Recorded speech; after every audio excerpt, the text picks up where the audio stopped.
Brodes Media.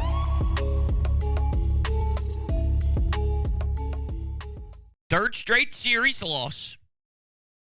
Not good. Gregory Soto. Okay, definitely not good. Kerkering, don't think he has it. And the offense in the first and second inning was a disaster. And I can look at each and every one of you, for the most part. In the first inning, Harper, Bohm, Marsh, get it together. In the second inning, Stott, Kyle, Turner. Figure it out. Now, eventually, with all that pain when leaving runners in scoring position, you still managed to take a 4-1 lead. Trey, solo shot.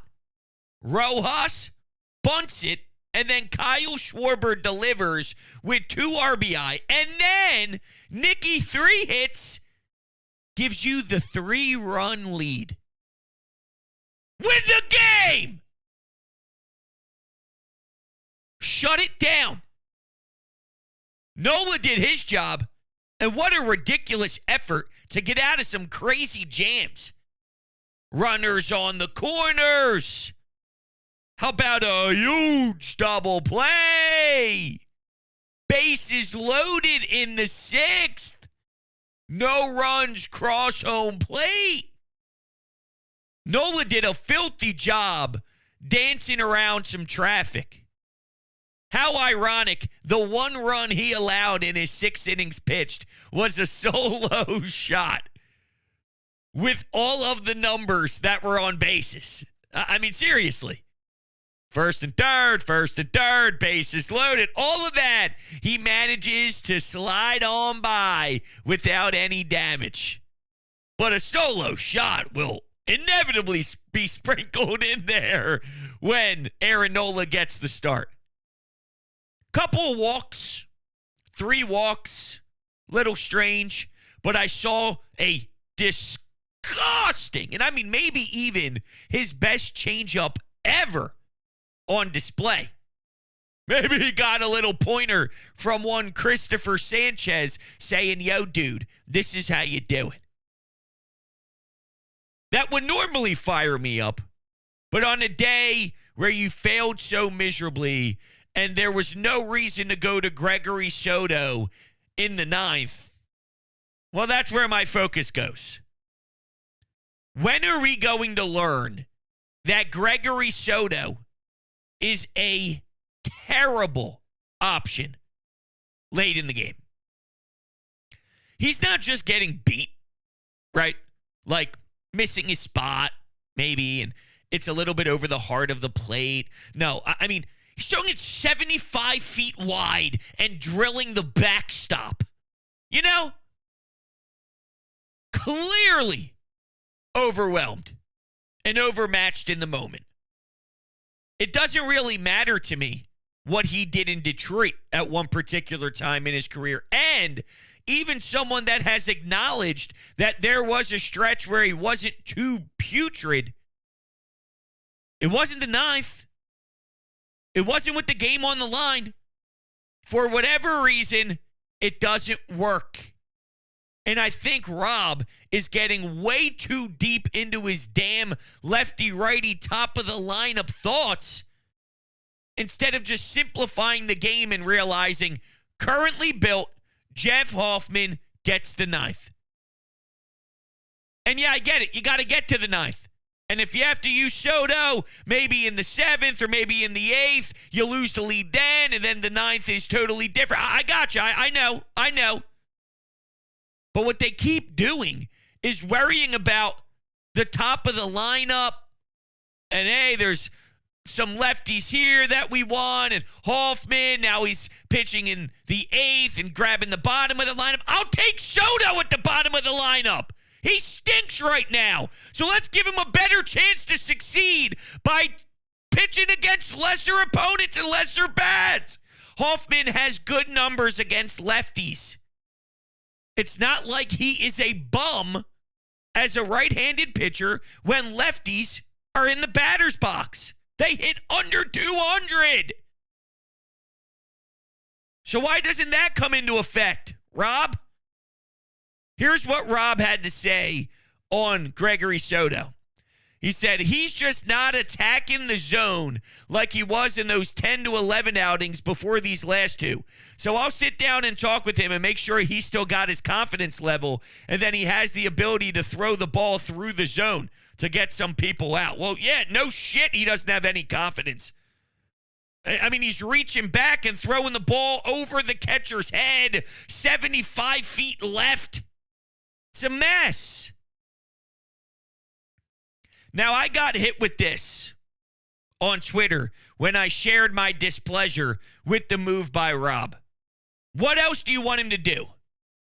Because Jose Alvarado hasn't been the same. Matt Strahm was used.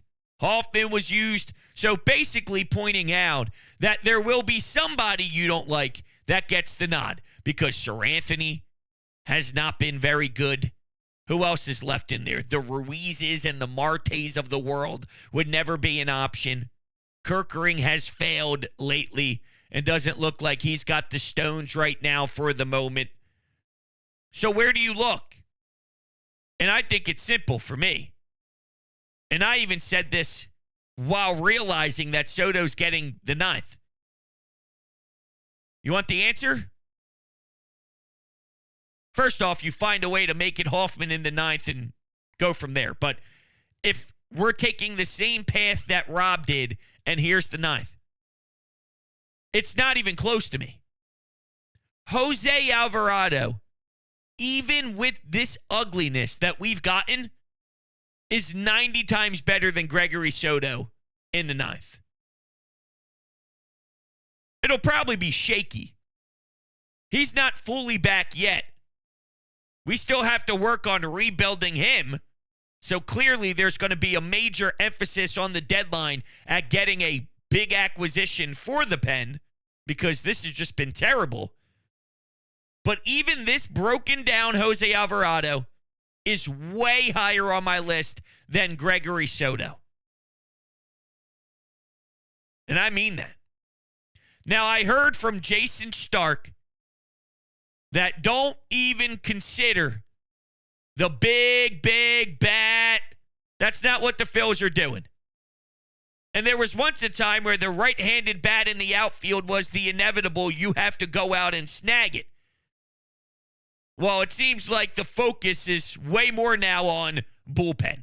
Tanner Scott, Finnegan, those were the names that Jason Stark mentioned, not so much Mason Miller.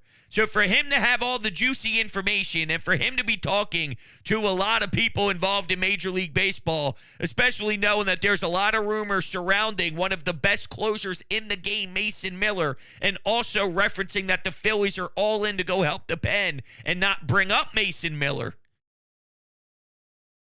That's a little annoying because that would help out significantly.